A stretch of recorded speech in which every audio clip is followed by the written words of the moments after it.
শুধু একটু সয়ে যাবেন, একটু সহ্য করে চুপ করে থাকবেন। যত সইবেন তত পাইবেন, যত সইবেন তত পাইবেন। কোনো আফসোস নাই, কোনো আপত্তি নাই, কোনো হা হুতাশ নাই। রবকে শুধু এতটুকু বলবেন যখনই মন খারাপ হবে, সিজদায় মাথাটা ঝুঁকিয়ে, ইয়া রব, আমি যা পেয়েছি কোনো কিছু পাওয়ার যোগ্যতা আমার কাছেই নেই, সব তুমি দয়া করে দান করেছো, সব তুমি দয়া করে দান করেছো। একটা জিনিস পাওয়ার যোগ্যতা আমার নাই, এই চোখ পাওয়ার মতো যোগ্যতা আমার কাছে নেই, এই কান শোনার মতো কান আমার কাছে নেই। আল্লাহ, কোনো কিছুরই পাওয়ার যোগ্যতা নাই, তুমি দয়া করে দেখার জন্য দুইটা চোখ দিয়েছো, তোমার দরবারে শুকরিয়া। সুবহানাল্লাহ। তুমি শোনার জন্য দুইটা কান দিয়েছো রব, তোমার দরবারে শুকরিয়া। কিভাবে শুকরিয়া আদায় করবো রব? আমার কাছে ভাষা নাই। হাজার গুনাহ করেছি, তুমি রিজিক বন্ধ করে দাও নাই। ফজরের নামাজ পড়ি নাই, ঘুম থেকে ওঠার আগে তুমি তো আমার জন্য নাস্তার ব্যবস্থা করে দিয়েছো। সুবহানাল্লাহ। মাওলা, এত গুনাহ করেছি, এত নাফরমানি করেছি, তারপরে তুমি বারবার ডেকেছো, বারবার করে ডেকেছো, বারবার করে ডেকেছো। কুল ইয়া ইবাদিয়াল্লাযিনা আসরাফু আলা আনফুসিহিম লা তাকনাতু মির রাহমাতিল্লাহ।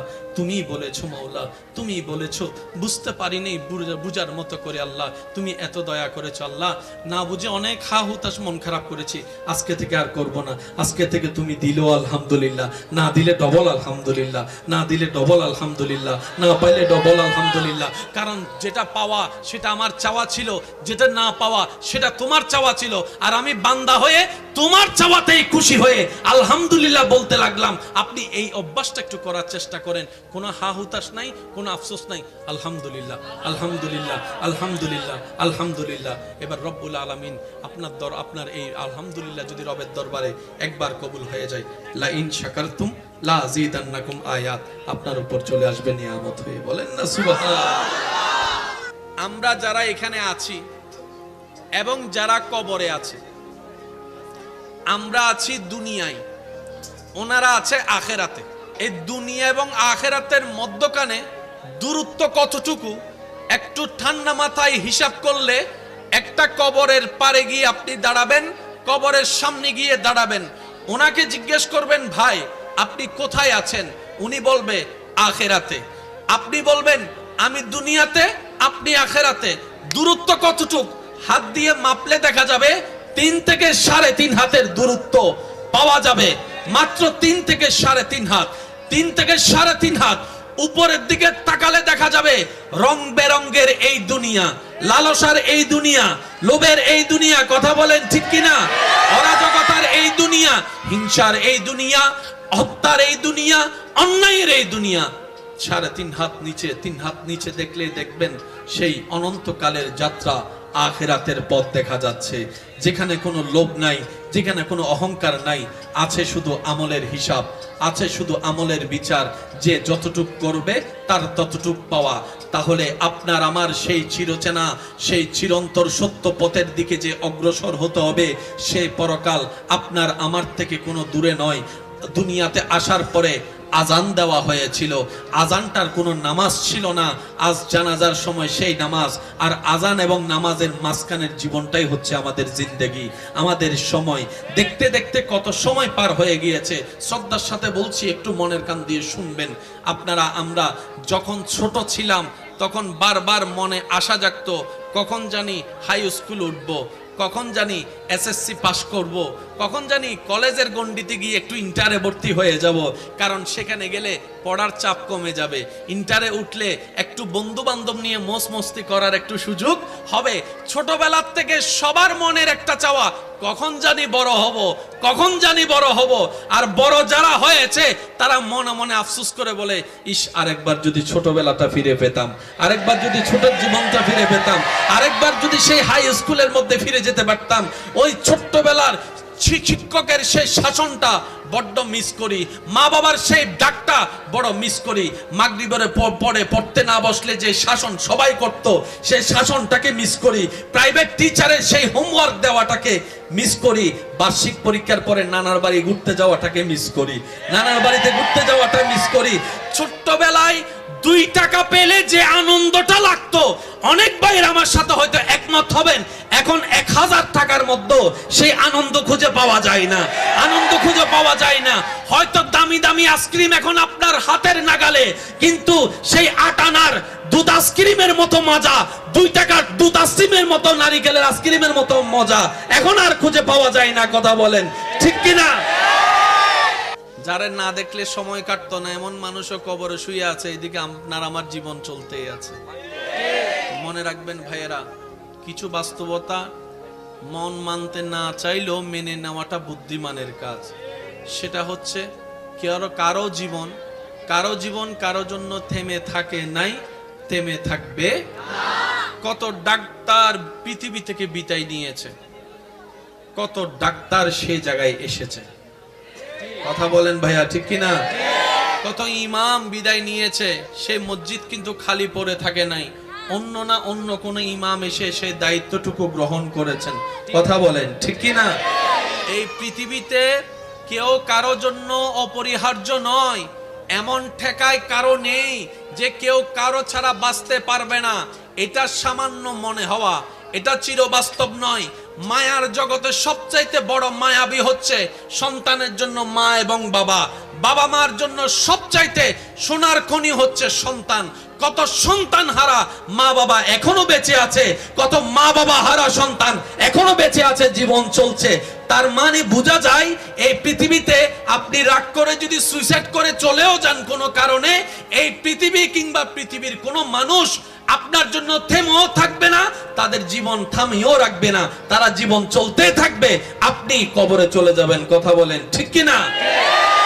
সেজন্য বুদ্ধিমানরা দুনিয়ার সাথে দিলটাকে বেশি লাগায় না, কারণ তারা জানে দুনিয়ার একটা নিয়ম হচ্ছে ভেঙে দেওয়া। বলেন বলেন, দুনিয়ার একটা নিয়ম কি? আরো জোরে বলেন, দুনিয়ার একটা নিয়ম কি? এবার দেখেন না, আপনার আমার ভিতরে সংসার ভাঙার মতো ফেস লাগাইন না মানুষ আছে? আওয়াজ ছোট হয়ে গেছে। বিয়ে ভেঙে দেওয়ার মতো মানুষ আছে, বনি দেওয়ার মতো মানুষ আছে। একজনের দোকান একটা নেওয়ার জন্য কথা গাইক দিয়েছে, সেখানেও ফেস লাগাইয়া দোকান না দেওয়ার মতো মানুষ আছে। ফেস লাগাই না মানুষ আছে। মন ভাঙার মানুষ আছে। জোরে বলেন, মন ভাঙার মানুষ আছে। সাহস ভাঙার মানুষ আছে। উৎসাহ ভেঙে দেওয়ার মতো মানুষ আছে। এই দুনিয়ার কামই হচ্ছে ভেঙে দেওয়া। এই যে অনেক মা বাবারা বলে সন্তানদেরকে, তুই একটা অকর্মক, তোরে দিয়ে কিচ্ছু হবে না। তা আপনি মা বাবা হয়ে যদি সন্তানকে আগে থেকেই বলেন যে তোরে দিয়ে কিচ্ছু হবেই না, সেই সন্তান তো আর সামনে এগোর সাহসটা পাবে না। কারণ সবচেয়ে বড় সাহস তো মা বাবার হাত। মা বাবা যদি একটা অলস সন্তানকেও মাথায় হাত বুলিয়ে বলে, আমার বিশ্বাস রে বাপ, একদিন না একদিন তুই এই কাজটা করে দেখাইতে পারবি, পরীক্ষায় পাস করে দেখাইতে পারবি, চাকরি নিয়ে দেখাইতে পারবি, ব্যবসা করে দেখাইতে পারবি, ওই কথার বদলতে দোয়ায় দোয়া হয়ে যাবে, সন্তানের একটা দাঁড়িয়ে যাওয়ার সাহস হয়ে যাবে। কথা বলেন ঠিক কিনা? এটা বলার মানুষ না থাকলেও ওইটা বলার মানুষ অনেক আছে। তোরে দিয়ে কিছু উৎসাহ দেওয়ার মতো মানুষ না পেলেও অনুৎসাহিত করার মতো মানুষ হাজার জন আছে। পৃথিবীর কাজ হচ্ছে, সবাই মিলে বললে খুশি হব, পৃথিবীর কাজ হচ্ছে ভেঙে দেওয়া। পৃথিবীর কাজ হচ্ছে আত্মীয় স্বজনের কাজ হচ্ছে, বন্ধুর সুযোগ পেলে কাজ হচ্ছে, রবের কাজ হচ্ছে ভাঙ্গাকে জোড়া লাগাই দেওয়া। সুবহানাল্লাহ জোরে বলি। আপনার ভাঙ্গা মনের দাম যদি কারো কাছে নাও থাকে, এমনকি আপনার প্রিয় মানুষের কাছেও যদি আপনার চোখের কখনো মূল্য না থাকে মনে হয়, তখনও চোখ বন্ধ করে এতটুক বিশ্বাস করে নেবেন, আপনার ভাঙ্গা মনের দাম আপনার রবের কাছে আছে, আপনার চোখের পানির দাম আপনার রবের কাছে আছে। সুবহানাল্লাহ। যাদের জন্য মায়া করে চোখের পানি ফেলছেন হাজারো বার, সে হয়তো এমন হতে পারে মাথায়ও হাত বুলাই দিবে না, চোখের পানিও মুছে দিবে না, কিন্তু সেই চোখের পানি যদি রবের প্রেম নিয়ে, আল্লাহর নবীর প্রেম নিয়ে, রবের প্রেম নিয়ে যদি রবের জন্য উৎসর্গ করতে পারেন, জানেন রব্বুল আলামিন সেই পানিকে জান্নাতি সবুজ বাটিতে সংরক্ষণ করে রাখবে, সংরক্ষণ করে রাখবে। সুবহানাল্লাহ। মনে রাখবেন আমার ভাইয়েরা, মানতে না চাইলেও মেনে নেওয়াটাই বুদ্ধিমানের কাজ। যেহেতু একদিন কুল্লু নফসিন যায়িকাতুল মউতের মাধ্যমে সেই ঘরে চলে যেতে হবে যেখানে আপন পর বলতে কোনো শব্দ থাকবে না, যেখানে আপনরাই চোখ ঘুরাই নিবে, মুখ ঘুরাই নিবে, পরিচয় দিতে চাইবে না। সেই কবরে আপনার নবী, আমার নবী, আমাদের নবী, নবী উম্মতকে গ্রহণ করে নিবেন, রব বান্দাকে গ্রহণ করে নিবেন। তাই তো বারবার বলার চেষ্টা করি, এই পৃথিবীতে উম্মতের জন্য নবীর ভালোবাসা ছাড়া, বান্দার জন্য রবের ভালোবাসা ছাড়া আর কোন সত্যিকার ভালোবাসা হতে পারে না। কথা বলেন ঠিক কিনা? সব ভালোবাসায় কোনো না কোনো স্বার্থ আছে। যে 2 টাকার চা খাওয়ায়, বুঝতে পারেন না মনে কথা, যে 1 কাপ চা খাওয়ায়, এখানে কথা বলেন আরে ভাই, যে একটা আপনারে ফানাই না দিতেছে, তোর গাড়ি ভাড়াটা আমি দিই, বলেন না বলেন না বলেন না। সব জায়গায় স্বার্থ আছে, দুনিয়ায় স্বার্থ আছে, ব্যবসায় স্বার্থ আছে, কলেজে স্বার্থ আছে, চাকরিতে স্বার্থ আছে, ব্যবসায় স্বার্থ আছে। যেখানে স্বার্থ আছে সেখানে রিয়েল ভালোবাসা থাকে না। নিঃস্বার্থ ভালোবাসা কে বাসে আপনাকে? মনে রাখবেন, আপনার রব আপনাকে বান্দা হিসেবে ভালোবাসে, আপনার নবী আপনাকে উম্মত হিসেবে ভালোবাসে। সবাই মিলে একবার বলেন না সুবহানাল্লাহ। মনে রাখবেন কথাটা, দুনিয়ার কাজ হচ্ছে কি করে দেওয়া, আর আল্লাহ তাআলা হচ্ছেন, আল্লাহ তাআলার কাজ হচ্ছেন বাঙ্গাকে জোড়া লাগাই দেওয়া। খাবারের জন্য মাটির দরকার আছে না নাই? ক্ষেত হওয়ার জন্য বৃষ্টির দরকার আছে না নাই? বৃষ্টির জন্য মেঘের দরকার আছে না নাই? এখনো মেঘ আছে কিন্তু বৃষ্টি, কোন মেঘে বৃষ্টি হয় সেই মেঘ আলাদা, এমনে মেঘ আলাদা। এবার যখন মেঘ বৃষ্টি হওয়ার আগে ঠান্ডার আওয়াজ শোনা যায় কি যায় না? একটু জোরে বলেন না, যায় কি যায় না? কালো মেঘ দেখা যায় কি যায় না? আপনারা জানেন বৃষ্টি ছাড়া ফসল হয় না, ফসলের জন্য বৃষ্টির দরকার। বৃষ্টি হওয়ার আগে আকাশ মেঘলা হয়, বৃষ্টি হওয়ার আগে আকাশ কালো হয়ে যায়, বৃষ্টি হওয়ার আগে আওয়াজ করতে থাকে আকাশ, বৃষ্টি হওয়ার আগে বিদ্যুৎ চমকাতে থাকে। মনে রাখবেন, সব কালো কালো হয় না, সব অন্ধকার অন্ধকার হয় না। রব্বুল আলামিন যখন দয়া করে তখন সেই কালো মেঘ থেকেও বৃষ্টি দিয়ে মরা গাছকে জিন্দা করে দেয়, মরা গাছকে জিন্দা করে দেয়। সুবহানাল্লাহ জোরে বলি না। বৃষ্টি ছাড়া দান হয় না, বৃষ্টি ছাড়া ফসল হয় না, বৃষ্টি ছাড়া গাছ হয় না, বৃষ্টি ছাড়া ফল হয় না। তাহলে যা দরকার তার জন্য বৃষ্টির দরকার, আর সেই বৃষ্টিটাকে আল্লাহ মেঘকে ফেটে তারপরে বৃষ্টি নাজিল করেন। মেঘ বাংলে বৃষ্টি পড়ে। আমি কি বলেছিলাম? আল্লাহ বাংলা জিনিসগুলোকে চমৎকার ভাবে ব্যবহার করে। মেঘ ফাটলে বৃষ্টি পড়ে, বলেন না রে ভাই? দানা ফাটলে চারা উঠে, দানা ফাটলে, মাটি ফাটলে সে চারাটা বের হয়। তাহলে সব ফাটা ফাটা হয় না। আল্লাহ যখন চায় সেই ফাটাটা আপনার জন্য কল্যাণ হয়ে যাবে। সুবহানাল্লাহ, আরো জোরে বলেন। এবার শুনেন, একটা হচ্ছে আল্লাহর প্ল্যানিং আর একটা হচ্ছে বান্দার প্ল্যানিং। বলেন কয় প্ল্যানিং? আপনার বিবেক জ্ঞান দিয়ে বলুন তো কোন প্ল্যানিংটা সাকসেস হবে, কোন প্ল্যানিং এ কল্যাণ? জোরে বলি, কোন প্ল্যানিং এ কল্যাণ? কোন প্ল্যানিং এর মধ্যে উত্তম আছে? কোন প্ল্যানিং এর মধ্যে সুখ আছে? আল্লাহর। এই শব্দটা একটু মাথায় রাখার চেষ্টা করবেন।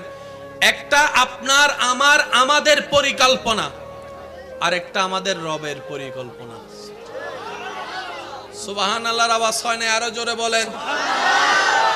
একটা আমাদের চিন্তা আর একটা রবের চিন্তা, একটা আমাদের সিদ্ধান্ত আর একটা রবের সিদ্ধান্ত, একটা আমাদের ডিজাইন আর একটা রবের করা ডিজাইন। সুবহানাল্লাহ। কল্যাণ কোনটাতে? রব যেটাতে উত্তম কোনটা, রব যেটা পছন্দ করেছেন, ভালো কোনটা হবে, রব যেটা পছন্দ করেছেন। সেজন্য আজকে একটা কথা মাথায় এবং মনে বসাই ফেলুন, জীবন চলার পথে কখনো যদি আপনার পছন্দ মতো, আপনার দোয়া মতো কোনো কিছু পান, তাহলে অবশ্যই রবের দরবারে শুকরিয়া সিজদা করবেন। রব আপনার দোয়া কবুল করে নিয়েছে, আপনি যা চেয়েছেন আপনাকে তা দিয়েছে। আর যদি কখনো দেখেন রব্বুল আলামিনের দরবারে বারবার চাওয়ার পরও রব আপনাকে সেই জিনিসটাই দিচ্ছেন না যেটা আপনি চাচ্ছেন, যে স্বপ্ন আপনি পূরণ হওয়া আশা করছেন সেটা রব কোনোভাবেই দিচ্ছে না, তাহলে বুঝবেন আপনার এটা আপনার জন্য কল্যাণকর হবে না বলেই রব সেটা আপনাকে দিয়ে ক্ষতির মধ্যে ফেলতে চাচ্ছে না। কথা বলেন ঠিক কিনা? আর একটু জোরে বলেন ঠিক কিনা? যদি রবের দরবারে দোয়া কবুল হয়ে যায় শুকরিয়া হাজার বার। যদি রবের দরবারে দোয়া কবুল না হয় মন ছোট করবেন না, আপনি আপনার মনকে বলবেন আমার রবের প্ল্যানিং সবচাইতে উত্তম প্ল্যানিং, আর রবের প্ল্যানিং নিয়ে প্রশ্ন করার অধিকার আমার নাই, আপনার নাই, আমাদের কারো নাই। কারণ আমার রব যখন যেটা করেন সেটা বান্দার ভালোর জন্যই করেন। বলেন না সুবহানাল্লাহ। মুসা নবীর আমলে মিস্টার ফেরাউন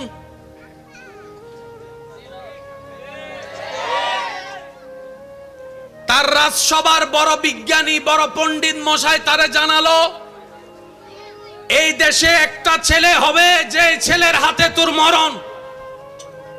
সে বলে যে আমার মতো বাদশারে মারবে আমার দেশের জনগণ, তা তো হতে পারে তো কি করা যায়? বলে যে আজকে থেকে যত জায়গায় ছেলে সন্তান হবে, বলেন না রে ভাই, মানে গাছ বড় হওয়ার আগে গোড়া, এটা হচ্ছে ফেরাউনের প্ল্যানিং। আর একদিকে হচ্ছে রবের প্ল্যানিং।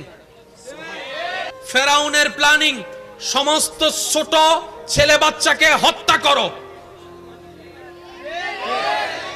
রবের প্ল্যানিং সুবহানাল্লাহ।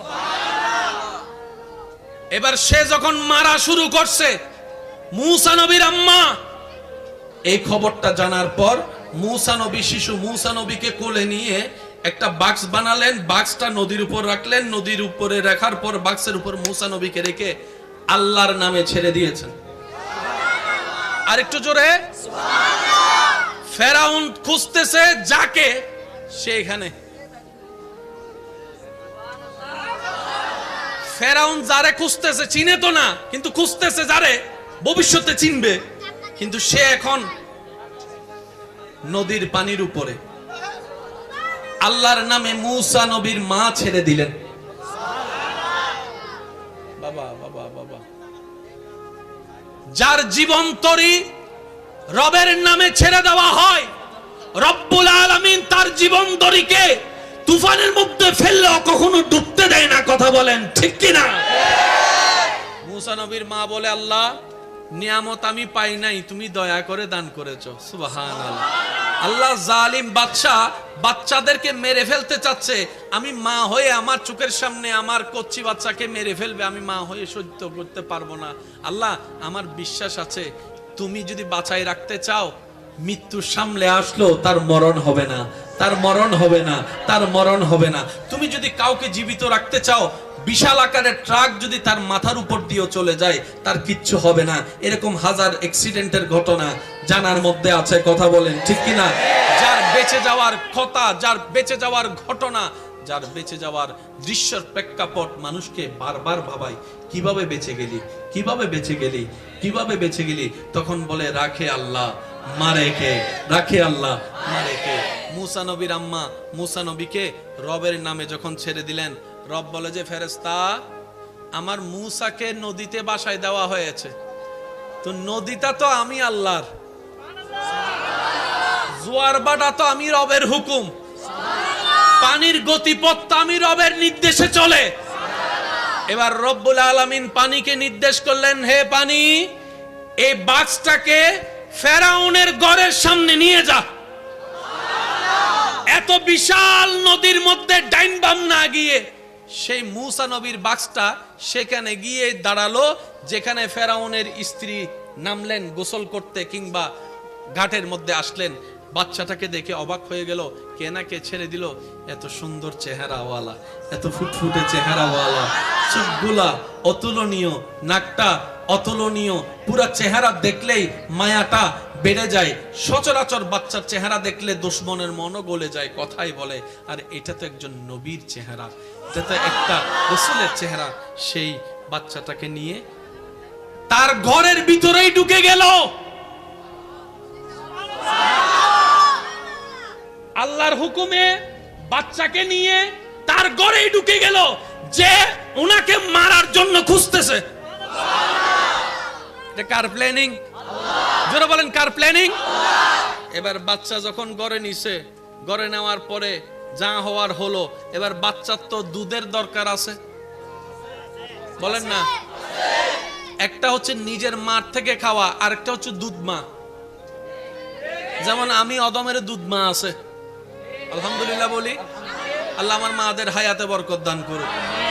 অনেকের দুধ মা এখানের ভিতরে আছে না? দুধ মা আছে না? এখন ছোট বাচ্চা যখন কান্নাকাটি শুরু করছে, ফরমান হলো যাদের বুকে দুধ আছে, অর্থাৎ সন্তান জন্ম দেনেওয়ালা এমন মা যারা আছো, আসো এই বাচ্চাকে দুধ খাওয়াও। এবার মারা দুধ খাওয়াতে নিলেন, মুসা নবী মুখ ঘুরাই ফেলে। মুসা নবী দুধ মুখে নেয় না, মুখ ঘুরাই ফেলে। একবার দুইবার করার পরে এবার পুরা এলাকা থেকে যত দুধ মা আছে সবাইকে ডাকলেন, লাইন ধরে দাঁড়ালো, কে বাচ্চার দুধ খায়, বাচ্চা কার দুধ খায় দেখার জন্য। সেই লাইনের ভিতরে মুসা নবীর মাও চলে আসছেন, মুসা নবীর মাও চলে আসছেন। এবার সব মেয়েরা লাইন ধরে দাঁড়ায়, দুধ খাওয়ানোর চেষ্টা করে। মুসা নবী মুখ ঘুরাই ফেলে, মুসা নবী মুখ ঘুরাই ফেলে, মুসা নবী মুখ ঘুরাই ফেলে। একজন কোলে নেওয়ার পরে স্তন মুখে দেওয়ার সাথে সাথে মুসা নবী দুধ খাওয়া শুরু করে, দুধ খাওয়া শুরু করে। মিস্টার ফেরাউন বলে, এই বাচ্চা যেহেতু এতগুলা মহিলার ভিতরে, মার ভিতরে ওনার দুধ খাওয়াই শুরু করছে, ঠিক আছে, আজকে থেকে আর তোমার বাহিরে থাকার দরকার নেই, রাজমহলে তুমি থাকবা, রাজমহলে তুমি থাকবা, রাজমহলে তুমি থাকবা। মুসা নবীর মা আল্লাহর নামে মুসা নবীকে ছেড়ে দিলেন। আল্লাহ ওনার ধৈর্য, ওনার তাওয়াক্কুলের কারণে ওনার সন্তানকে আবার সেই জায়গায় ফেরত দিয়েছেন যেখানে ওই মহা দুশমন ফেরাউন বসবাস করে। সুবহানাল্লাহ। এবার মুসা নবী কার কোলে? জোরে বলি, কার কোলে? মা কোন ঘরে? ফেরাউন এখন চতুর্দিকে বাচ্চা খুঁজে, মার মার মার। একটু বুঝে বুঝে বলেন না, সব কথা মুখে বললে হয় না তো, ইশারায়। ফেরাউনে তাকে যে মারবে সে বাচ্চাকে খোঁজার জন্য সব জায়গায় খুঁজে, মার মার মার। আল্লাহ উনাকে ফেরাউনের ঘরের ভিতরে। আর আপনারা তো জানেন, কিছু হারাইলে বাহিরে খুঁজে বেশি, নিজের পকেটে মানুষ।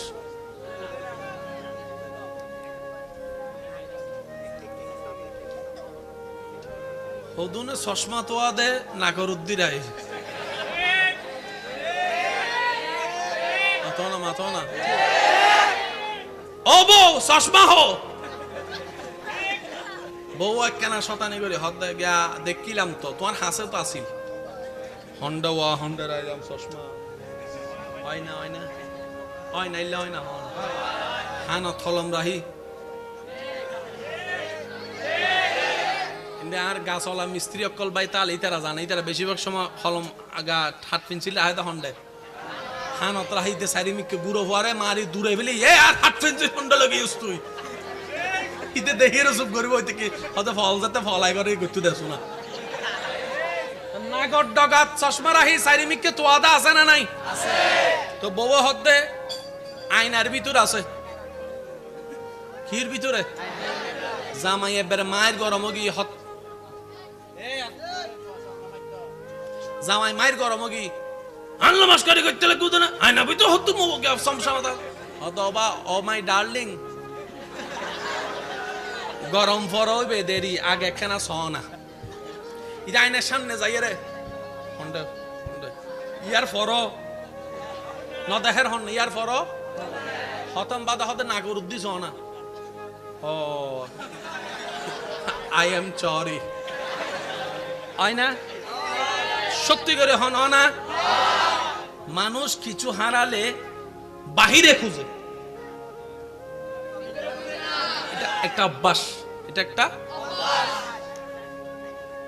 একটা হচ্ছে বান্দার প্ল্যানিং, আর একটা হচ্ছে রবের প্ল্যানিং। সত্যি করে একটা কথা বলেন, এই পর্যন্ত আমাদের জীবনে যাই কিছু আমরা চাইছি সব ছিল আমাদের প্ল্যানিং, কিন্তু হইছে শেষমেশ কোনটা? যেটা রবের প্ল্যানিং। কথা বলেন ঠিক কিনা? ধরলেই করুণা, ছুঁইলেই করুণা। কথা বলেন না রে ভাই? কোন জায়গায় যে মিস্টার করুণা ছিল জানতাম না, শুধু পরামর্শ দিয়েছে।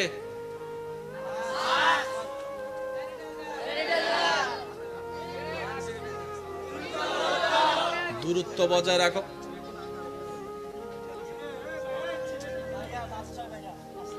আমার সোনার মদিনা, আমার প্রাণের মদিনা, সব বলিব কিন্তু তোমার বলতে পারি না। আমার সোনার মদিনা, আমার প্রাণের মদিনা, সব বলিব, ভুলিনি ভুলবো না, ভুলতে পারি না, ভুলিনি না, সব বলিব। উচ্চ আওয়াজ একবার বলেন মারহাবা। আসলে আওয়াজ শুনলে হয় কি, এটা হয়তো আপনারা আমার সাথে একমত হবেন, কোন একটা কথা তুললে মনোযোগ নষ্ট হলে আবার সে কথায় ফিরে আসা অনেক কষ্ট। তো যার কারণে আমি ইঞ্জিল স্টার্ট দিই, আবার তুলি, আবার তো আবার বাজে মেড ইন চাইনা না, বুঝো। একবার বলি আলহামদুলিল্লাহ। ভাইয়া বলেন, একটা হচ্ছে আমাদের প্ল্যানিং, আর একটা হচ্ছে চেয়েছি যা আমাদের প্ল্যানিং, হয়েছে সেটাই যেটা রবের প্ল্যানিং। কথা বলেন ঠিক কিনা? জগৎ বলে যে কখন কোথায় করুণা আছে তুই বুঝতে পারবি না। তো মানুষ চিন্তা করে এইভাবে যদি ঘরের ভিতরেই বসে থাকি তাহলে তো না খাইয়ে মরে যাব। আর এক রুমে কতক্ষণ ভালো লাগে ভাই? কথা বলেন ঠিক কিনা? করোনার মধ্যে অনেক অনেক মানুষ মরছে, কিন্তু আপনি এখনো বেঁচে আছেন। জোরে জোরে জোরে জোরে জোরে। করোনার সেই কঠিন সময়ের দিকে যদি একটু খেয়াল করে দেখেন, আমরা সেই সময়ের মধ্যে মনের মধ্যে একটা চিন্তা ছিল, হাই সারা পৃথিবী তো শেষ, সারা পৃথিবী তো শেষ। এইরকম একটা যে আবার নর্মাল পৃথিবী আমরা কখনো কল্পনা করি নাই। রব বলে যে তোদের প্ল্যানিং এ তোরা রাস্তা দেখছিস না, কিন্তু আমি রব তোদের হায়াত তো এখনো রেখেছি। 24 সাল আসবে, 25 সাল আসবে, তোরা তখনও বেঁচে থাকবি। বান্দা বলে আল্লাহ করুণা করুণা করুণা। রব বলে যে করুণা ঠিক আছে, অনেকের মৃত্যু হবে ঠিক আছে, কিন্তু আমি রব যাদের হায়াত রেখেছি তাদের হাজার মৃত্যু আসার পরও মৃত্যু হবে না, কারণ হায়াত আমি রবের হুকুম, মৃত্যু আমি রবের হুকুম। চিৎকার দিয়ে বলেন সুবহান আল্লাহু আকবার।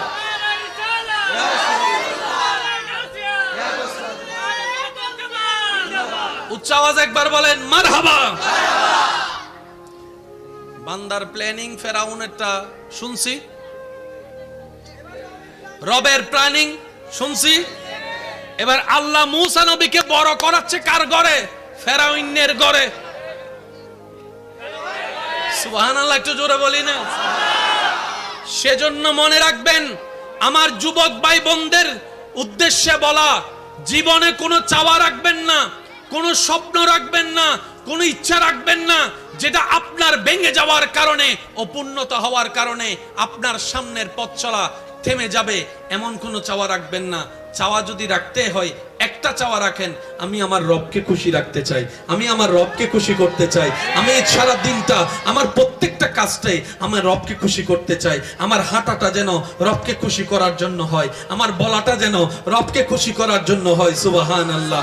আমার দেখাটা যেন আমার রবকে খুশি করার জন্য হয়, আমার ইবাদত যেন আমার রবকে খুশি করার জন্য হয়, আমার জীবনের প্রত্যেকটা কাজ যেন আমার রবকে খুশি করার জন্য হয়। তাহলে রব্বুল আলামিনও বলবে, যেই বান্দা দুনিয়াতে আমি রবকে খুশি করে এসেছে, কবরে হাসরে আমি আল্লাহ তাকে কষ্টও দিব না, বেইজ্জত করব না। আলা ইন্না আউলিয়া আল্লাহে লা খাউফুন আলাইহিম ওয়ালা হুম ইয়াহজানুন। আয়াতের দয়া ছায়া হয়তো আপনার আমার নসিবও হয়ে যেতে পারে। সুবহানাল্লাহ। বিশ্বাস আছে না নাই? আছে। আরো জোরে বলেন, বিশ্বাস আছে না নাই? আছে। জীবন যদি বুঝতে চান অতীতের দিকে তাকান, জীবন যদি সুন্দর দেখতে চান ভবিষ্যতের দিকে তাকান। রবের উপর তাওয়াক্কুল নিয়ে দেখবেন, তাওয়াক্কুল যার রবের প্রতি যত বেশি, যত মজবুত, তার কঠিন পথ তত সহজ হয়ে যায়, অন্ধকার পথে তত আলো জ্বলতে থাকে।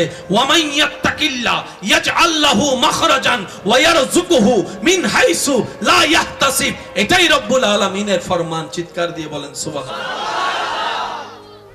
আমাদের এই পৃথিবী অশান্তির মূলে কারণ কি গরু ছাগল না আমরা? একটু জোরে বলেন। আচ্ছা ভাই, একটা সত্যি করে বলেন তো, এ যত যাই কিছু করি আমরা পৃথিবী অশান্তি, পরিবার অশান্তির জন্য, যে যাই করি না কেন, নিঃশ্বাস চলে বলেই তো করি।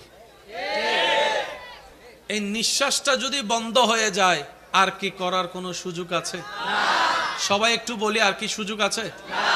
আমি একটা কথা বলছি, সময় পেলে এই কথাটা একটু মাথায় নিয়ে মনে করে ভাবার চেষ্টা করবেন। আমার কথার সাথে আপনার দ্বিমত থাকতে পারে, হয়তো আমি যেটা যেভাবে বুঝাতে চাচ্ছি সেটা আপনার সাথে না মিলতেও পারে, তবে ভাই হিসাবে, আপনার ছোট ভাই হিসাবে অনুরোধ রেখে বলছি, কথাটা একটু ভাবার চেষ্টা করবেন। ডাক্তার যদি কখনো কোনো কারণে যদি কাউকে বলে কিংবা আপনাকে বলে যে আপনি আমাদের ডাক্তারের রিপোর্ট অনুযায়ী বাঁচবেন আর মাত্র 3 দিন, অনেক সময় ডাক্তারে বলে না এরকম, যদিও হায়াত মওতের মালিক কে? আল্লাহ। ডাক্তারের জ্ঞান দিয়ে মনে করেন বললো আর কি, আপনাকে বললো, আমাকে বললো, আমাদেরকে বললো যে আপনি আর বাঁচবেন 3 দিন। কয়দিন? 3 দিন। আগামী 3 দিনের পর আপনি আর পৃথিবীর আলো দেখবেন না, আমাদের ডাক্তারি চোখে সেটাই বলে। আচ্ছা সত্যি করে বলেন তো, এই 3টা দিন আপনি ঝগড়া করবেন? আমি সবার একটু মনোযোগ দিচ্ছি। এই 3টা দিন আপনি কিভাবে কাটাবেন বলে আপনার মনে হয়? আপনি এই 3টা দিন যা যা করবেন না আজীবন সেগুলা করা থেকে বিরত থাকেন। এই 3টা দিন আপনি যা যা সর্বোচ্চ চেষ্টা দিয়ে করার চেষ্টা করবেন সেগুলাকে বন্ধুত্ব করার চেষ্টা করেন। এই 3টা দিন আপনি কি ঝগড়া করবেন কারোর সাথে? আচ্ছা, এই 3টা দিন কি আপনি জায়গা দখল করতে যাবেন? এই 3টা দিন কি আপনি সুদের ইনকাম কিভাবে বাড়ানো যায় সে হিসাবটা করবেন? এই 3টা দিন আপনি কি বউয়ের গায়ে যৌতুকের জন্য হাত তুলবেন? এই 3টা দিন আপনি কি ভাই বোনকে সম্পত্তির জন্য বেওয়াফাই করে, বেঈমানি করে দূরে ঠেলে দিবেন? এই 3টা দিন কি আপনি মারামারি করতে যাবেন? একটু আওয়াজ দিয়ে বলেন, যাবেন? এই 3টা দিন আপনি কি কোনো অশ্লীল কাজ করতে যাবেন? এই 3টা দিন আপনার মন কি চাইবে?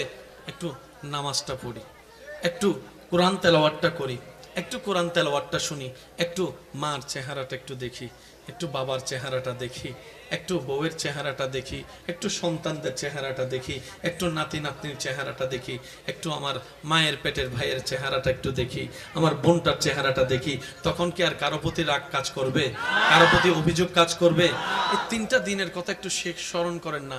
যে 3টা দিন আপনি বেঁচে থাকবেন জেনে যে যা যা করবেন না সে কাজগুলা থেকে দূরে থাকার চেষ্টা করে যা যা করবেন আল্লাহর খুশির জন্য, এই কাজগুলা করা শুরু করলে আপনার দুনিয়াটা এমনিই আলোকিত হয়ে যাবে। বলেন না সুবহানাল্লাহ। আল্লাহ তাআলা আমাদেরকে একটু বুঝার তৌফিক দান করুন। একটু সবাই মিলে বলি না আমিন। আল্লাহ আমাদের সবাইকে বুঝার তৌফিক দান করুক। কয়দিন? 3 দিন। জোরে বলেন, কয়দিন? 3 দিন। আপনার আমার 3 সেকেন্ডেরও বিশ্বাস মাইকের আওয়াজ এই মুহূর্তে যত দূর যাচ্ছে, আমি আপনাদের এলাকার মেহমান হয়ে এসেছি। তো মেহমান হয়ে যেহেতু এসেছি, আবদার করে কথা বলার অধিকার আছে না? ভাই হিসেবে একটা দাবি রেখে কথা বলার অধিকার আছে না? আপনার ইমানি ভাই হিসেবে, ছোট ভাই হিসেবে বড় ভাইকে, বড় বোনকে একটা অনুরোধ করার অধিকার আছে না? আমি অদম অযোগ্য ছোট ভাইয়ের একটা পরামর্শ মানার চেষ্টা করবেন ভাইয়েরা।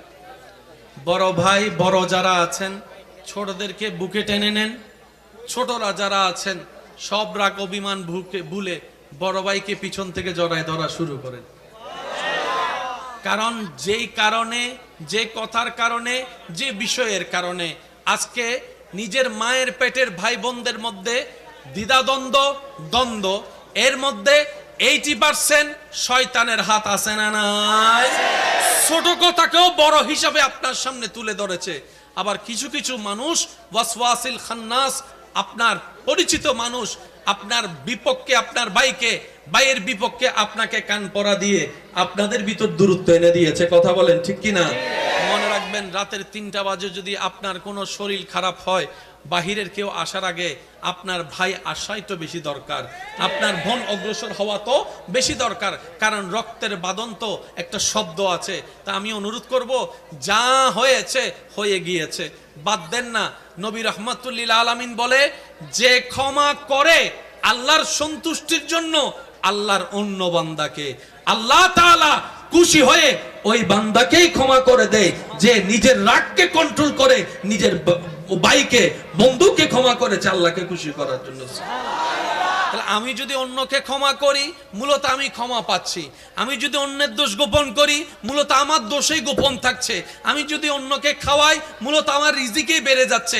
আমি যদি অন্যের সুখের কারণ হই, মূল কথা হচ্ছে আল্লাহ আমার জীবনে সুখের ব্যবস্থা করে দিবেন। সুবহান। মামলা করে কার কি লাভ হয়েছে? কথা বলে না রে ভাই। আপনাদের এলাকায় মামলা আছে না নাই? বাবা বাবা একটু বসেন, বসেন। মামলা আছে না? সম্পত্তির মামলা, ভাই ভাই ভাই বোনের মামলা। কি লাভটা হয়েছে দেখেন? সময় নষ্ট, টাকা নষ্ট, ব্রেন নষ্ট, হ্যাঁ, দিন নষ্ট, রাত নষ্ট, ঘুম নষ্ট, সময় নষ্ট, সম্পদ নষ্ট। অথচ আপনি যদি আল্লাহর দিকে তাকায়, যা ভাই 1 ইঞ্চি জায়গা তো যা দিলাম, 1 হাত জায়গা যা দিলাম, তুই আমার ছোট ভাই দিলাম। কারণ আমি তো বড় হয়ে আসিনি, আমার আল্লাহ জেনে শুনে আমাকে তোদের বড় ভাই বানাইছে, বড় বোন বানাইছে। তার মানে আল্লাহ আমাকে বড় হওয়ার যোগ্যতা দিয়েই বড় বানিয়ে পাঠিয়েছে। বড়দের কাজ হচ্ছে বট গাছ। বাবা বাবা বাবা আমি কিভাবে বুঝাতাম?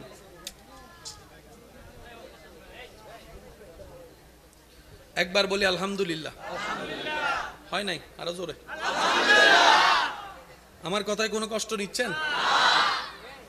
আমি আমার জীবনের অভিজ্ঞতা থেকে একটা কথা বলি, যত ছাড় দিবেন তত শান্তিতে থাকবেন, যত ছাড় দিবেন তত আপনি ভালো থাকবেন, যত সহ্য করবেন তত পাইতে থাকবেন, যত সহ্য করবেন তত পাইতে থাকবেন, যত সহ্য করবেন তত পাইতে। হীরা এমনি হয় না, অনেক পথ পার হয়ে হীরা দামি হীরা হয়। স্বর্ণ এমনে তেমনে স্বর্ণ হয় না, কত গরম আগুনের ভিতর দিয়ে গিয়ে তারপরে সেটা হারে রূপ হয়, তারপরে সেটার দাম 2 লাখ 3 লাখ টাকা দিয়ে মানুষ কিনছে। যদি আগুনে পুরা না হয়, যদি শোয়া না হয়, যদি গালি না শুনেন, যদি বদনামের শিকার না হন, যদি আঘাতের শিকার না হন, ততক্ষণ আপনি দাঁড়াতে পারবেন না, দাঁড়াতে পারবেন না। যাদেরকে দুনিয়া ভাঙতে চাই, আমি শ্রদ্ধার সাথে, ভালোবাসার সাথে অনুরোধ করছি আমার ভাই বোনদের কাছে, যদি কখনো দেখেন দুনিয়া আপনাকে ভাঙতে চাচ্ছে, নামাতে চাচ্ছে, ধ্বংস করতে চাচ্ছে, আপনি রবের উপর তাওয়াক্কুল করে নবীর প্রেম ভালোবাসা নিয়ে একটু ধৈর্য ধরে সময়ের অপেক্ষা করবেন, সময়ের অপেক্ষা করবেন, রবের হুকুম আসা পর্যন্ত সময়ের অপেক্ষা করবেন। মনে রাখবেন, ভাঙ্গা জিনিসগুলাকে আল্লাহ এমন ভাবে সুন্দর করে নতুন করে সাজাবে, আপনাকে এমন সুন্দর জীবন দান করবে, যারা আপনাকে নামাতে চেয়েছিল তারা আপনি পর্যন্ত আর পৌঁছাতে পারবে না। সুবহানাল্লাহ। যারা আপনাকে টেনে ধরে নামাতে চেয়েছে তারা অনেক পিছনে পড়ে থাকবে, আপনি রবের রহমত নিয়ে অনেক দূরে এগিয়ে থাকবেন। মনে রাখবেন, শুধু একটু সয়ে যাবেন, একটু ধৈর্য ধরে থাকবেন, একটু সহ্য করে চুপ করে থাকবেন। যত সইবেন তত পাইবেন, যত সইবেন তত পাইবেন। কোনো আফসোস নাই, কোনো আপত্তি নাই, কোনো হা হুতাশ নাই। রবকে শুধু এতটুকু বলবেন, যখনই মন খারাপ হবে সিজদায় মাথাটা ঝুঁকিয়ে, ইয়া রব, আমি যা পেয়েছি কোনো কিছু পাওয়ার যোগ্যতা আমার কাছেই নেই, সব তুমি দয়া করে দান করেছো, সব তুমি দয়া করে দান করেছো। একটা জিনিস পাওয়ার যোগ্যতা আমার নাই, এই চোখ পাওয়ার মতো যোগ্যতা আমার কাছে নেই, এই কান শোনার মতো কান আমার কাছে নাই। আল্লাহ কোনো কিছুরই পাওয়ার যোগ্যতা নাই, তুমি দয়া করে দেখার জন্য দুইটা চোখ দিয়েছো, তোমার দরবারে শুকরিয়া। সুবহানাল্লাহ। তুমি শোনার জন্য দুইটা কান দিয়েছো রব, তোমার দরবারে শুকরিয়া। কিভাবে শুকরিয়া আদায় করবো রব, আমার কাছে বাসা নাই, হাজার গুনাহ করেছি, তুমি রিজিক বন্ধ করে দাও নাই, ফজরের নামাজ পড়ি নাই, ঘুম থেকে ওঠার আগে তুমি তো আমার জন্য নাস্তার ব্যবস্থা করে দিয়েছো। সুবহানাল্লাহ। মাওলা, এত গুনাহ করেছি, এত নাফরমানি করেছি, তারপরে তুমি বারবার ডেকেছো, বারবার করে ডেকেছো, বারবার করে ডেকেছো। কুল ইয়া ইবাদিয়াল্লাযিনা আসরাফু আলা আনফুসিহিম লা তাকনাতু মির রাহমাতিল্লাহ।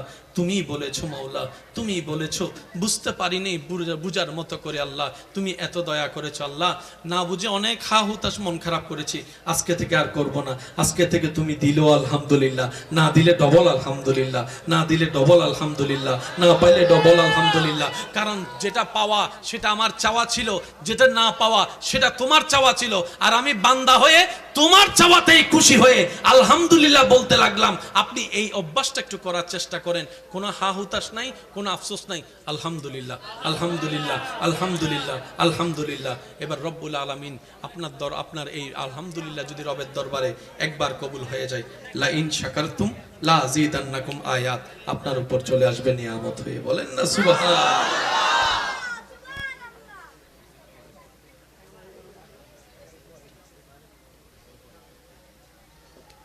আচ্ছা, আমি বিদায় নিচ্ছি ভাই।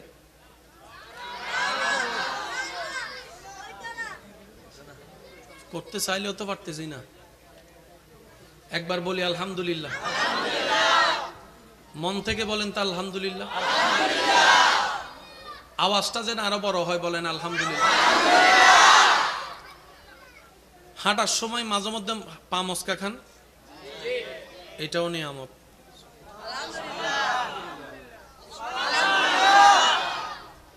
মাঝে মধ্যে ব্যবসায় লস খান, লস হয়, এটাও নিয়ামত। মাঝে মধ্যে বউ রাগী হয়, ঝামেলা করে স্বামীর জন্য, সেটা নিয়ামত। স্বামী অশান্তি করে ঘরে, বউয়ের জন্য নিয়ামত। কিভাবে আমি বলি, দুনিয়ার কষ্ট বেশি মারাত্মক নাকি জাহান্নামের? জোরে বলেন, আরো জোরে বলেন। আমাদের জীবনে সওয়াব বেশি না গুনাহ বেশি? গুনাহ হলে জান্নাত না জাহান্নাম? দুনিয়ার কষ্ট বেশি না জাহান্নামের কষ্ট বেশি? এবার আল্লাহ যদি কাউকে বলে আমি দুনিয়াতে তোকে 10 বছর কষ্ট দিব, এটা যদি না নেস আমি তোরে জাহান্নামে 1 বছর কষ্ট দিব। এবার বলেন, জাহান্নামের 1 বছর কষ্ট নিবেন বুদ্ধিমান ভাইয়েরা নাকি দুনিয়ার 10 বছর? সবাই মিলে বলেন, জাহান্নামের 1 বছর নেওয়ার জন্য কেউ রাজি আছি? কারণ দুনিয়ার আগুনের চাইতো 70 গুণ বেশি গরম জাহান্নামের আগুন। দুনিয়ার রাতের অন্ধকারের চাইতে 1000 গুণ বেশি অন্ধকার কবরের অন্ধকার। দুনিয়ার সামান্য সাপের ভয়ানক চেহারার চাইতে, বিষের চাইতে 1000 গুণ বেশি বিষাক্ত হচ্ছে কবর পরকালের সাপের। কথা বলেন ঠিক কিনা? বুদ্ধিমানরা বলে দেখতে না দেখতে তো ছোটবেলা হাই স্কুল হয়ে কলেজ হয়ে গেছে, কখন চলে গেছে সময় টেরও পাই নাই। কখন দাড়ি ছাড়া চেহারা যে দাড়ি উঠা সাদা দাড়ি কালো হয়ে গেছে, এখনো হিসাব খুঁজলে হিসাব মিল পাই না। কখন অনেকে এখানে আছে বিয়ে করে ফেলছে কিন্তু নিজের এখনো জামাই মনেও হয় না, এমন অনেকে আছে। আবার অনেকে বাচ্চার বাপ হয়েছে, ওই বাচ্চা দেখলে মাঝে মধ্যে মনে পড়ে, ও আমি তো বাচ্চার বাপ, না হয় এই কথাও মনে থাকে না। কথা বলেন ঠিক কিনা? এটাই বাস্তবতা, মেনে নেওয়াটাই বুদ্ধিমানের কাজ। তো দুনিয়ার জীবন তো পলকেই শেষ হয়ে যাচ্ছে। এই তো কিছুদিন আগেই তো আমাদের কাছে রমজান এসেছিল, এখন দেখেন রমজানটা আবার সামনে চলে আসছে, আবার সামনে চলে আসছে। এই তো কিছুদিন আগে মাত্র জুমার নামাজটা পড়েছি, এই 2 দিন পরে আবার জুমার নামাজ। বুদ্ধিমানরা মনে করে জাহান্নামের ভয়ানক আযাব সইতে পারবো না, দুনিয়ারটাই ভালো কল্যাণের। ঠিক এই কাজটাই আল্লাহ করে। আল্লাহ যদি কোনো বান্দাকে জাহান্নাম থেকে বাঁচাতে চায়, জান্নাত দিতে চায়, আল্লাহ দুনিয়াতে তার পাপ কর্মের সাজা জাহান্নাম থেকে বাঁচার জন্য দুনিয়াতে তাকে কষ্টের মাধ্যমে দিয়ে দেয়, কষ্টের মাধ্যমে দিয়ে দেয়, কষ্টের মাধ্যমে দিয়ে দেয়। কাটা ফুটাটাও গুনাহ মাফ, পা মচকানো গুনাহ মাফ, এমনকি গায়ে জ্বর হওয়াটাও গুনাহ মাফ হয়ে যায়, গুনাহ মাফ হয়ে যায়। সেজন্য মনে রাখবেন, জীবনে যতই দুঃখ কষ্ট আসুক, আপনি শুধু ধৈর্য ধরে সবর করবেন আর আল্লাহর দরবারে শুকরিয়া করবেন। হবে কি? গুনাহ মাফ হবে, নেকির পাল্লা বাড়ি হবে, জাহান্নাম থেকে বেঁচে যাবেন, জান্নাত আপনার ঘর হয়ে যাবে যদি রব্বুল আলামিন চায়। বলেন না সুবহান। সেজন্য বলা হয়, আল্লাহ যখন যা করে, আল্লাহ যখন যা করে ভালোর জন্য করে। বলেন, আল্লাহ যখন যা করে, আল্লাহ ও গো আল্লাহ ক্ষমা করে দাও, মাফ করে দাও, আল্লাহ ও গো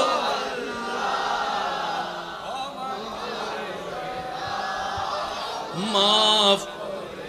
জীবন মোদের এই যতদিন থাকিবে, সুপথে চালাও, মাফ করে দাও, আল্লাহ ও গো ক্ষমা করে দাও।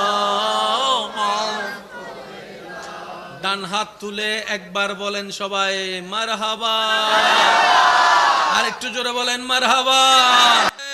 তাকবীর, নারায়ে তাকবীর, নারায়ে তাকবীর, নারায়ে রিসালাত। উচ্চ আওয়াজ একবার বলেন মারহাবা। এবার হাত নামান।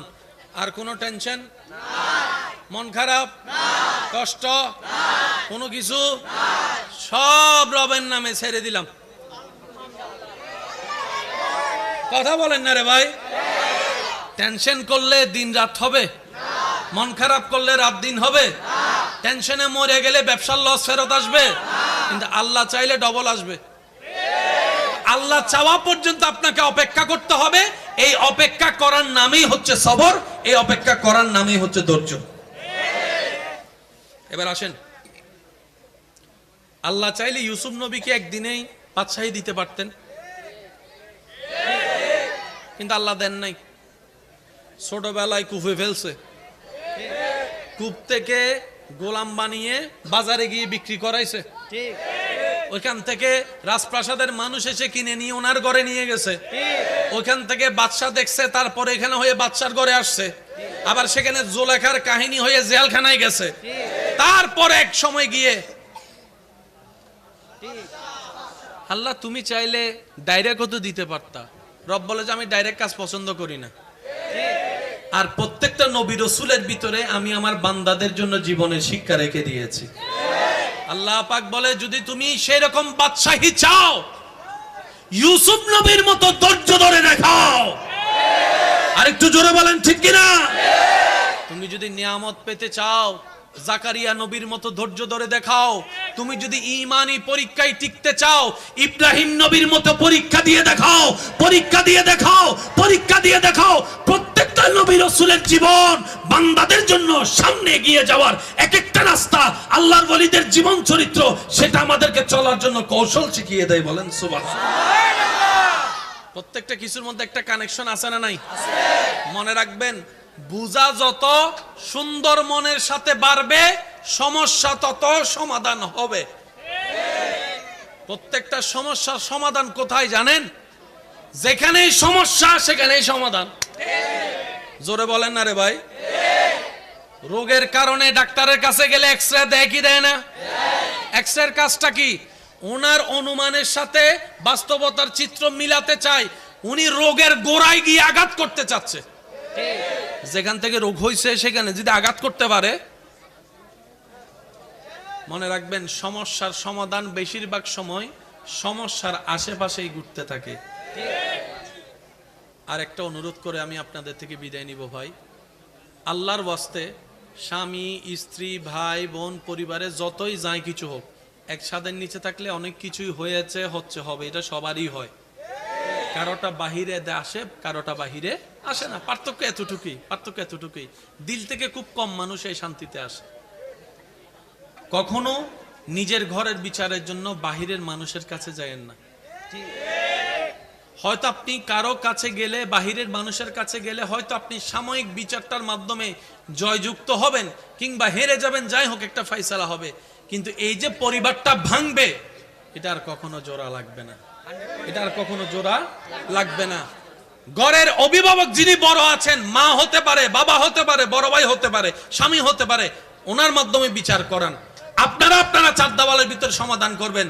বাহিরের মানুষ যেদিন ঢুকে যাবে সেদিন পরিবারও ধ্বংস হয়ে যাবে, কথা বলেন ঠিক কিনা? সম্পর্ক নষ্ট হয়ে যাবে, ঠিক কিনা? সেজন্য যাই কিছু করেন 5 জনের ভিতরে রাখেন।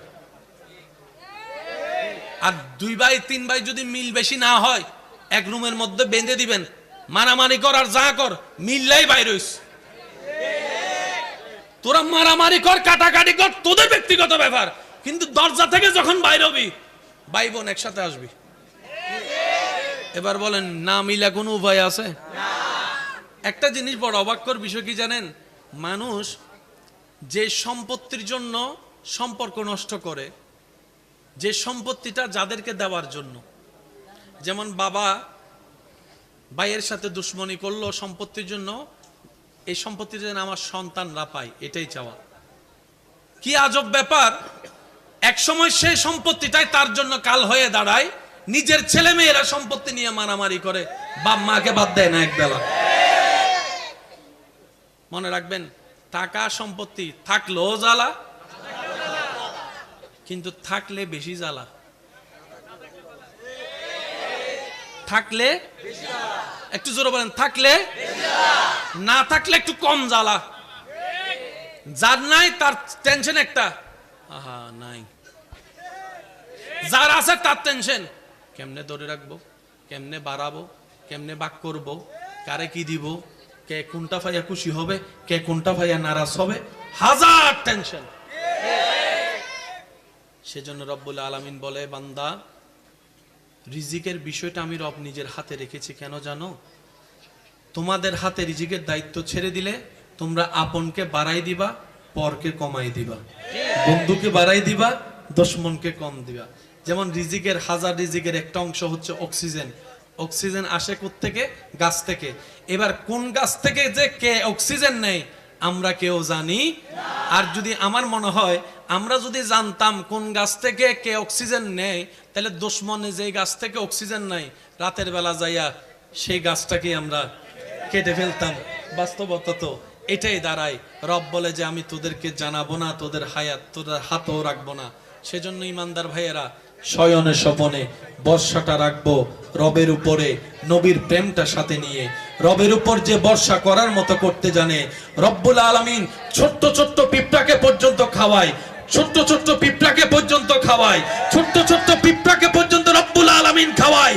গাছের ঢালের মধ্যে পাখি ঘুমায়, কোনো বিছানা নাই, সারা রাত পার হয়ে যায়।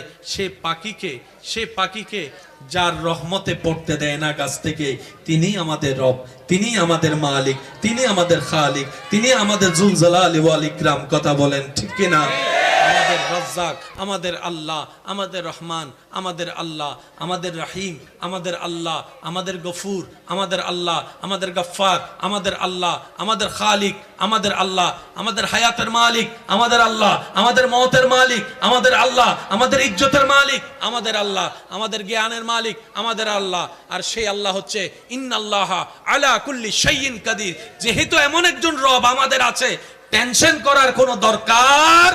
নবীর প্রেমটার সাথে নিয়ে, নেক আমলের শক্তি নিয়ে, রবের দরবারে সম্পূর্ণ সর্বোচ্চ বিশ্বাস তাওয়াক্কুল রেখে যদি চলতে পারি, আগুনের পথও একদিন মসৃণ হয়ে যাবে। বলেন সুবহানাল্লাহ। আওয়াজ দিয়ে বলুন, আল্লাহ চাইলে পারে কি পারে না? আল্লাহ চাইলে দিনকে রাত, রাতকে দিন বানাতে পারে কি পারে না? আল্লাহ আজকের এই মাহফিলকে কবুল করুক, আমিন। আরো জোরে বলেন আমিন। আগামী বছর এর চেয়ে আরো সুন্দর আয়োজন করার তৌফিক দান করুক, আমিন। 5 ওয়াক্ত নামাজের সাথে বন্ধুত্ব চলবে তো ইনশাআল্লাহ, ইনশাআল্লাহ। আরো জোরে বলেন ইনশাআল্লাহ, আরো জোরে ইনশাআল্লাহ। আল্লাহ আমাদের সবাইকে 5 ওয়াক্ত নামাজের সাথে বন্ধুত্ব রাখার তৌফিক দান করুন, আমিন। এখানে যারা এসেছি, আল্লাহ যেন আমাদের সবার অন্ধকার অন্তরে নূর দ্বারা আলোকময় করে দেয়, আমিন। যারা ব্যবসায়ী আছেন, ব্যবসার মধ্যে আল্লাহ বরকত দান করুক, আমিন। যারা চাকরিজীবী আছেন, চাকরির মধ্যে তরক্কি দান করুক, আমিন। যারা এখনো চাকরি ব্যবসা পায় নাই, আল্লাহ তাদের সবাইকে উত্তমময় হালাল ব্যবসা হালাল চাকরি পাওয়ার ব্যবস্থা করে দিক। যারা পড়ালেখা করছেন, আল্লাহ সবাইকে সে জ্ঞান অর্জন করার তৌফিক দান করুক, যে জ্ঞান অর্জন করলে নিজেকেও চেনা যায়, আল্লাহর সৃষ্টির সেবাও করা যায়। আল্লাহ আমাদের সবাইকে ঈমানে নূর দ্বারা মালামাল করে দেখ। আমি আপনাদের থেকে বিদায় নিচ্ছি। শেষবারের মতো আল্লাহর জিকির শুনতে চাই। যার যত শক্তি আছে একবার বলেন সুবহানাল্লাহ। হয় না, হয় না, আরো জোরে বলেন সুবহানাল্লাহ। এবার বলেন আলহামদুলিল্লাহ। এবার বলেন লা ইলাহা ইল্লাল্লাহ, লা ইলাহা ইল্লাল্লাহ। এবার চোখটা বন্ধ করে দুইটা হাত রবের দরবারে ভিক্ষার সবে তুলে দিই। একবার বলি আল্লাহু আকবার, আল্লাহু আকবার, আল্লাহু আকবার। লা ইলাহা ইল্লাল্লাহ, লা ইলাহা ইল্লাল্লাহ, লা ইলাহা ইল্লাল্লাহ, লা ইলাহা ইল্লাল্লাহ, মুহাম্মাদুর রাসূলুল্লাহ সাল্লাল্লাহু আলাইহি ওয়াসাল্লাম। ওয়া আখিরু দাওয়ানা আলহামদুলিল্লাহি রাব্বিল আলামিন। আসসালামু আলাইকুম ওয়া রাহমাতুল্লাহি তাআলা ওয়া বারাকাতুহু।